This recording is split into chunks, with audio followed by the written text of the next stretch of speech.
Hello friends. आज हम लेकर आए हैं एक नई कहानी, ज्ञान का प्रकाश। बहुत पहले की बात है। किसी शहर में रामलाल नाम का एक धनी सेठ रहता था। रामलाल के 3 बेटे थे, मोहन, सोहन और रोहन। तीनों बेटे मिलकर रहते थे और सेठ के कारोबार में हाथ बटाते थे। सेठ काफी धार्मिक और दयालु प्रवृत्ति का था। वह हमेशा दूसरों की मदद करता था और उसे सभी काफी प्रेम करते थे। उसका जीवन बड़े ही आराम से चल रहा था। अचानक एक दिन सेठ काफी बीमार पड़ा। ऐसा लग रहा था मानो मृत्यु निश्चित है। उस वक्त उसे अपने बेटों और व्यापार की चिंता सताने लगी। वह समझ नहीं पा रहा था कि किसे कारोबार की बागडोर सौंपे। उसे एक ख्याल आया। उसने अपने तीनों बेटों को बुला लिया। जब उसके बेटों ने पिता का हाल देखा तो वह दुख से भर गए और रोने लगे। सेठ ने उन्हें ना रोने की सलाह दी और उनका हिम्मत बढ़ाया।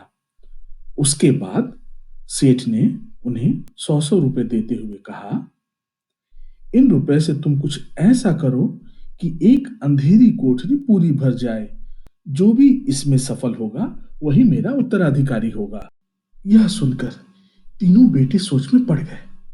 उन्हें समझ नहीं आ रहा था कि वो क्या करें कि शर्त जीत जाए। काफी सोचने के बाद वे बाजार की ओर निकल पड़े। बाजार में घूमते हुए रोहन की नजर घासों के ढेर पर पड़ी। यह सोचकर कि घासों के ढेर से कोठरी पूरी भर जाएगी, उसने सारी घास खरीद ली।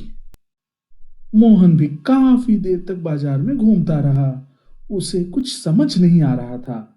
अचानक उसे भूसे का ढेर दिखाई पड़ा और उसने पूरा भूसा खरीद लिया। उसने सोचा उस भूसे से वो पूरी कोठरी भर देगा। तीसरा बचा सोहन। सोहन काफी समझदार था। उसने तो पहले ही सोच लिया था उसे क्या खरीदना है। घर से निकलकर वह सीधे बाजार गया और उसने मिट्टी का दिया और तेल खरीद लिया।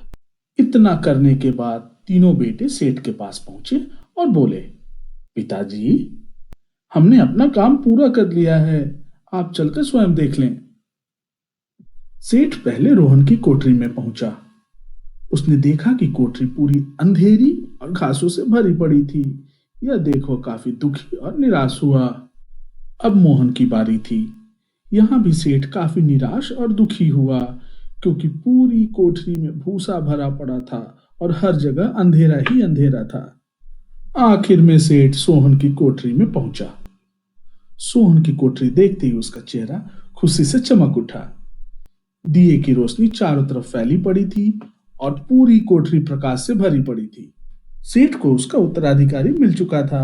उसने सोहन की पीठ थपथपाते हुए कहा, तुमने अपनी बुद्धि और ज्ञान से एक अंधेरी कोठरी को दिए के प्रकाश से भर दिया। उसने सोहन को विजेता घोषित किया और उसे कारोबार की बागडोर सौंप दी।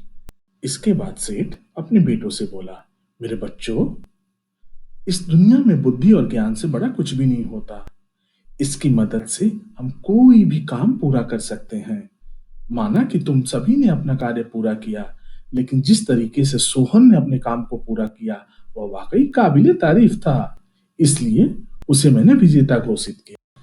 यह कहानी हमें यह सिखाती है कि हम बुद्धि और ज्ञान से हर काम को पूरा कर सकते हैं। Thank you for watching this video. Don't forget to like, comment, share and subscribe.